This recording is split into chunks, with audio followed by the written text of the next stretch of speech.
नमस्कार सभी विद्यार्थियों को। आज हम फ्रांसीसी क्रांति के भाग 3 की चर्चा करेंगे। हमने जैसा कि पहले भाग में फ्रांसीसी क्रांति के कारणों की चर्चा की थी, उसके बाद में नेशनल असेंबली और जैकोबिन क्लब के बारे में पढ़ा था। आज हम उसके आगे भाग 3 के बारे में देखते हैं। सबसे पहले हम ये देखेंगे कि हमने जैकोबिन के बारे में देखा था 21 सितंबर 1792। ये तिथि याद रखना, 21 सितंबर 1792। इसमें क्या हुआ था? राजतंत्र को खत्म करके गणतंत्र की स्थापना की गई। 21 सितंबर 1792 को राजतंत्र को खत्म करके गणतंत्र की स्थापना की गई और उसके कुछ समय बाद में वहां के शासक लुई 16 को दोषी करार दिया गया और 21 जनवरी 1793 को उसे सार्वजनिक फांसी की सजा सुना दी गई। फिर 1793 और 1794 के समय को जैकोबिन क्लब के जो मुख्य नेता थे रॉबेस्पियर के का शासन था और उस समय उसको आतंक राज की संज्ञा दी गई, क्योंकि उसने जो भी गणतंत्र के शत्रु थे और अब उनकी कार्यशैली से जो असहमत थे उन सबको दोषी सिद्ध करके जेलों में डाल दिया गया और उन्होंने अपने साम्राज्य के अंदर कठोर नियंत्रण की और दंड की सख्त नीति अपनाई थी। कठोर नियंत्रण दंड की सख्त नीति आतंक राज के अंदर अपनाई थी। गणतंत्र के जितने भी शत्रु थे, चाहे वो अमीर हो, पादरी वर्ग हो, कुलीन वर्ग हो, उन सभी को उसने दोषी ठहराकर जेल के अंदर डाल दिया। जेल के अंदर डालकर फिर उसको गिलोटिन पर चढ़ा दिया जाता था। मैक्सिमिलियन रॉबेस्पियर ने विभिन्न प्रकार के कानून अपने शासन तंत्र में बनाए थे, जिसमें सबसे पहला कानून दे कि मजदूरी की कीमतों को अधिकतम सीमा तक तय कर दिया गया, फिक्स मजदूरी देनी शुरू कर दी थी। दूसरा कारण दे कि उसने क्या क्या नियम बनाए थे, उसके अंदर दे कि किसानों को अपना अनाज बेचने के लिए बाध्य किया गया। अब किसानों के पास में जितना भी अनाज है वो सरकार को बेचना पड़ेगा, वो भी एक फिक्स राशि तय कर दी गई। उसी राशि के अंदर सरकार को सारा अनाज बेचने के लिए उन्हें बाध्य किया गया। तीसरा कानून दे कि महंगा सफेद आटा, जो महंगा सफेद आटा था उस पर पाबंदी लगा दी थी, उस पर रोक लगा दी गई थी। चौथा दे कि समानता व बराबरी के लिए, समानता और बराबरी के लिए उस अपने साम्राज्य के अंदर समता रोटी को अनिवार्य कर दिया था। समानता व बराबरी के लिए समता रोटी को अनिवार्य कर दिया था। फिर पांचवा दे कि कानून चर्चों को बंद कर दिया गया और चर्चों को बंद करने के बाद चर्चों की जगह दफ्तर शुरू कर दिए गए, ऑफिस लगा दिए गए अपने। फिर छठा नंबर पे कानून दे के परंपरागत जो पदवियां दी गई थी, जैसे मानस्यूर, मानस्यूर का मतलब महाशय को मानस्यूर कहा जाता था और मदाम, मदाम का मतलब महोदयों को मदाम कहा जाता था, इन पदों को भी उसने हटा दिया और उनकी जगह उन्होंने सितोयेन और सितोयिन पदों का प्रयोग किया। इसका मतलब होता है नागरिक और नागरिका, मेल व फीमेल के लिए अलग अलग सितोयन सितोयिन शब्दों का प्रयोग किया और उसने इतनी नीतियां सख्त और खराब लागू की कि उसके ही समर्थक लोग त्राई त्राई हो गए और परेशान उनसे हो गए थे और आखिरकार न्यायालय द्वारा जुलाई 1794 को मैक्सिमिलियन रॉबेस्पियर को दोषी ठहराया गया और अंत में उसे भी गिलोटिन पर चढ़ा दिया गया। इस प्रकार हमने देखा कि सबसे पहले 21 सितंबर 1792 को राजतंत्र की जगह गणतंत्र की स्थापना हुई। फिर हमने देखा 21 जून 1793 को लुई 16 को फांसी की सजा सुना दी गई।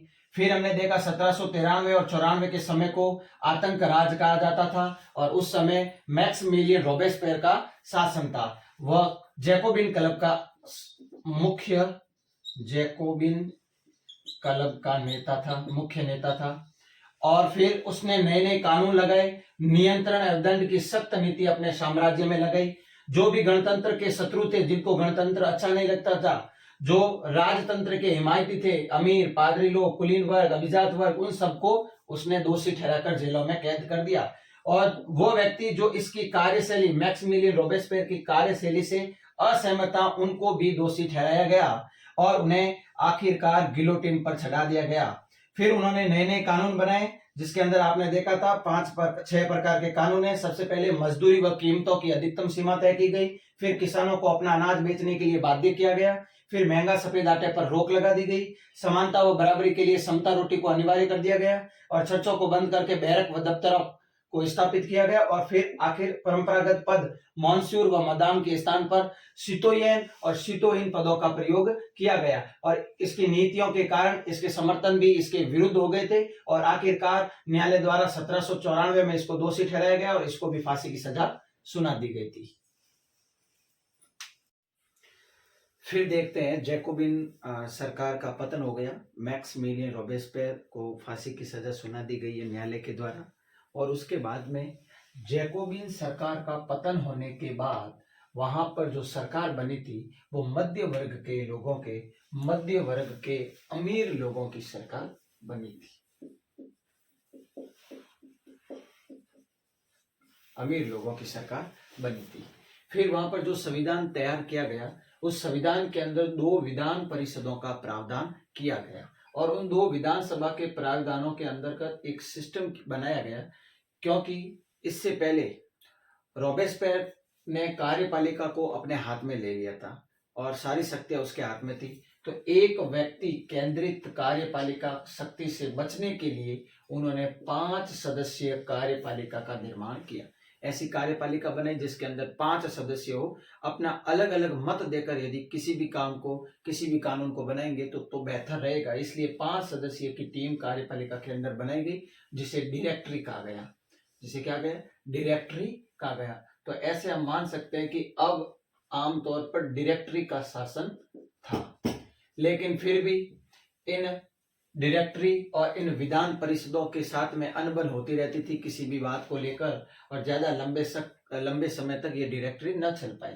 जो ये डायरेक्टरी के अंदर जो सदस्य है, डायरेक्टरों और परिषदों का परस्पर झगड़ा होता गया, और इन परिषदों के द्वारा इन डायरेक्टरों को समय समय पर बर्खास्त कर दिया जाता था।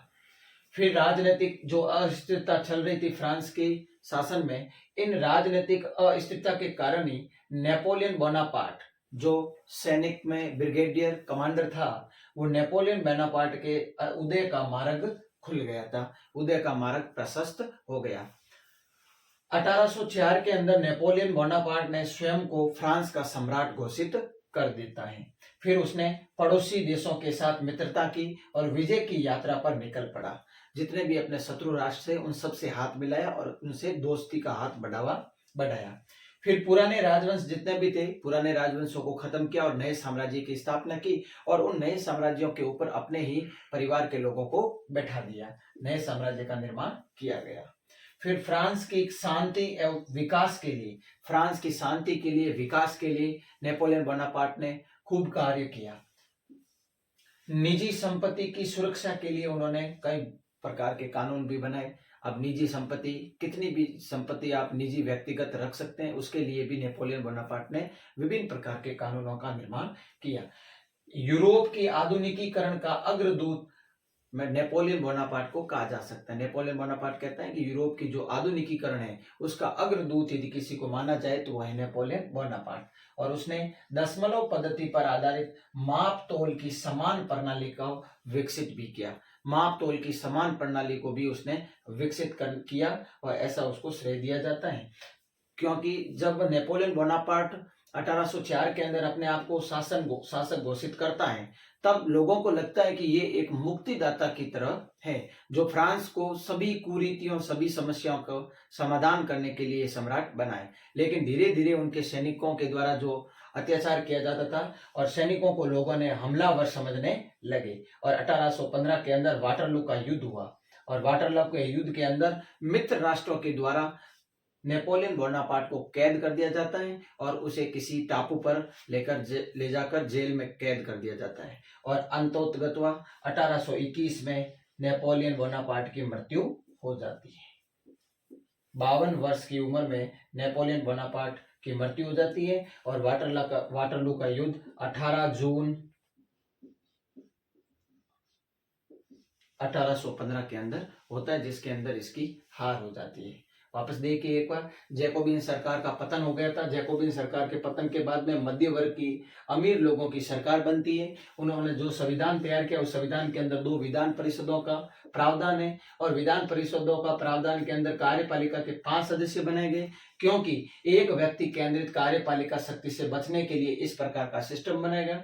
जो ये 5 सदस्य कार्यपालिका बनाई गई, जिसे डायरेक्टरी कहा जाता था, और हम कह सकते हैं वहां पर उस समय डायरेक्टरी का शासन चलता था, और डायरेक्टरों के और परिषदों के मध्य आपस में अनबन होती रहती थी और झगड़ा होता रहता था, और इन परिषदों के द्वारा इन डायरेक्टरों को समय समय पर बर्खास्त कर दिया जाता था। ये राजनीतिक अस्थिरता, जिसकी वजह से नेपोलियन बोनापार्ट के मार्ग प्रशस्त हुआ, और 1804 के अंदर नेपोलियन बोनापार्ट ने अपने आप को फ्रांस का सम्राट घोषित कर दिया।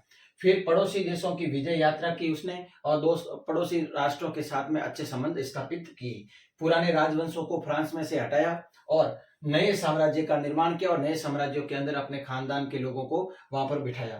फ्रांस की शांति व विकास के लिए अनेकों कार्य किए। निजी संपत्ति की सुरक्षा के लिए विभिन्न प्रकार के कानूनों का नेपोलियन बोनापार्ट ने निर्माण किया, और यूरोप के आधुनिकीकरण का अग्रदूत यदि किसी को माना जाता है तो वह है नेपोलियन बोनापार्ट। और दशमलव पद्धति पर आधारित माप तोल की समान प्रणाली को विकसित करने का श्रेय भी नेपोलियन बोनापार्ट को दिया जाता है। फिर देखिए, काफी लोग जब शुरू में 1804 में नेपोलियन बोनापार्ट जब राजा बना, सम्राट बना, तब आम जनता को लगता था कि ये एक मुक्तिदाता है, फ्रांस को सभी समस्याओं से समाधान करने के लिए सम्राट अग्रदूत बनकर भगवान ने दूत इसको भेजा है। लेकिन धीरे धीरे उनके अत्याचार और सैनिकों के अत्याचारों की वजह से उन लोगों ने उन सैनिकों को हमलावर मानने लगे, और 18 जून 1815 को वाटरलू के अंदर युद्ध हुआ। और वाटरलू के अंदर युद्ध फ्रांस और मित्र राष्ट्रों के मध्य होता है, जिसके अंदर ब्रिटेन, रूस, पर्सिया और ऑस्ट्रिया हंगरी, इनके मध्य और फ्रांस के मध्य युद्ध होता है। और मित्र राष्ट्र 1815 के अंदर वाटरलू के युद्ध में नेपोलियन बोनापार्ट को हरा देते हैं और उन्हें एक टापू पर कैद कर देते हैं, और 52 वर्ष की उम्र में 1821 में उसकी मृत्यु हो जाती है। धन्यवाद।